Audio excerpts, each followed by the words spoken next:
Nadia Mazulu tulombele yaya Tevi alongo kulumuka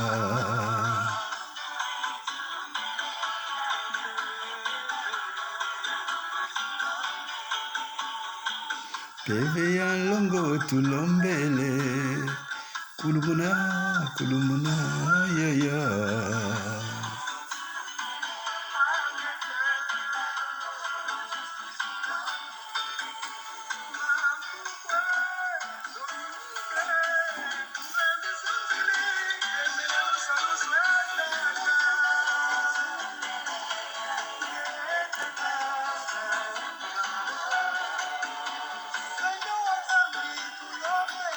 Amen.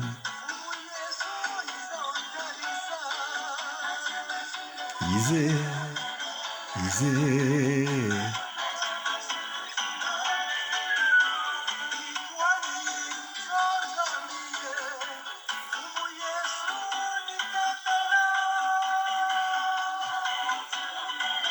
Tevi alongo tulombele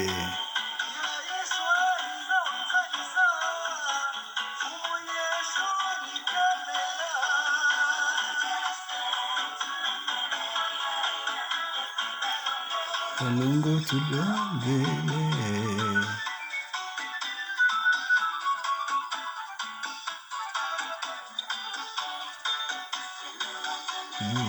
Kembo Nzambi.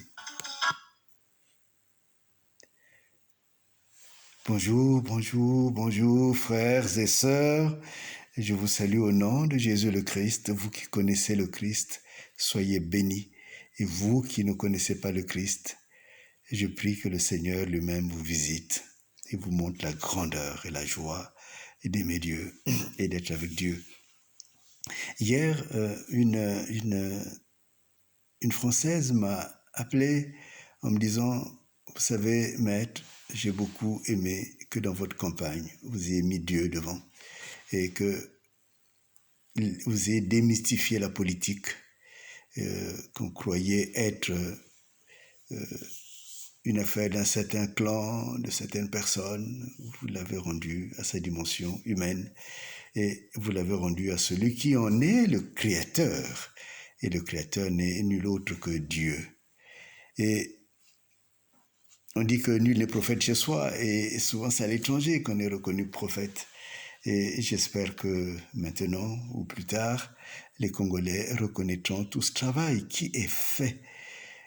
Aujourd'hui, je parle de l'Esprit de Dieu. Et en fait, quand vous lisez le texte Ézéchiel 37, vous vous rappelez, ces ossements rassemblés dans une vallée et que Dieu va ressusciter en appelant l'esprit de quatre vents, l'esprit de tous les coins de la terre.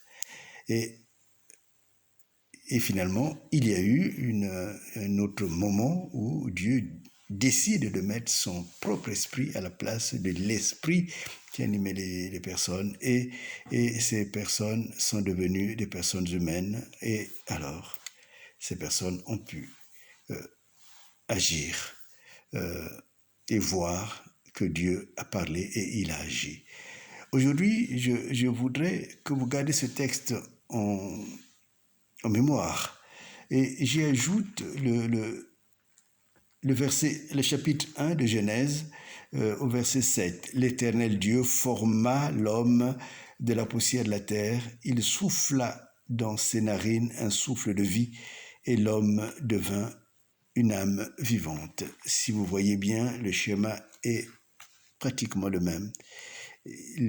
Dieu forme l'homme et l'homme qui est une chair, je dirais, inerte, revoit la vie, découvre la vie et entre dans la vie à partir du souffle de Dieu lui-même.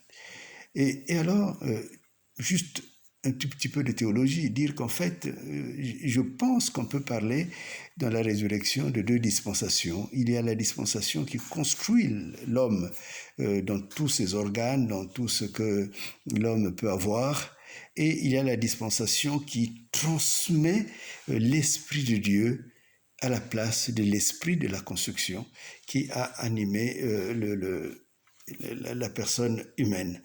Et vous voyez, il y a cette temporalité, ça se fait en deux temps. Un temps où il y a le souffle de Dieu qui vient achever finalement, et un temps où il y a euh, le, le, la construction, réparation. C'est comme un produit semi-fini. Alors, cela est important parce que vous pouvez d'abord l'expérimenter dans votre propre vie. Tout ce que je vous ai dit jusqu'à présent, il faut d'abord l'expérimenter dans votre propre vie avant d'en parler à d'autres, avant de le communiquer à d'autres. Et donc, sachez que vous avez peut-être une vie vous-même qui est devenue des ossements. Et donc, vous pouvez demander à ce que l'Esprit vienne construire Dieu, l'être que vous deviez être en vous. Et puis demander en deuxième temps que Dieu mette son esprit à la place de l'esprit commun, l'esprit qui habite dans chaque vie, dans chaque personne humaine et dans chaque être vivant. Et donc que Dieu, vous demandez à Dieu que l'esprit de Dieu rentre en vous. Et vous verrez votre vie changer. Il ne s'agit ni de sorcellerie ni de magie, il s'agit simplement d'une réalité biblique comprise que Dieu a voulu révéler. Et donc, ces deux dispensations sont importantes. Et pourquoi est-ce qu'aujourd'hui c'est important pour nous dans notre combat? Je voudrais que vous sachiez que vous pouvez demander à Dieu que le peuple pour lequel nous nous battons, le peuple congolais, que Dieu le reconstruit comme doit être un peuple, mais comme des êtres humains. Vous voyez, quand vous allez à Brazzaville, quand vous regardez même les Congolais à l'étranger, vous les voyez souvent comme des êtres errants, ils ne savent pas où ils en sont, ils ne savent même pas qu'est-ce qui va se passer. Et ça c'est les ossements. Et il faut demander que l'Esprit vraiment vienne construire chacun de nous, construise le peuple. Mais en deuxième temps, il faut demander maintenant que l'Esprit de Dieu prenne la place de chacun des Congolais, nés Congolais, à naître Congolais, et qu'il nous donne la vie. Et quelle prière on peut faire? On peut dire simplement, Esprit de Dieu, viens nous construire humainement, viens nous construire en tant que société.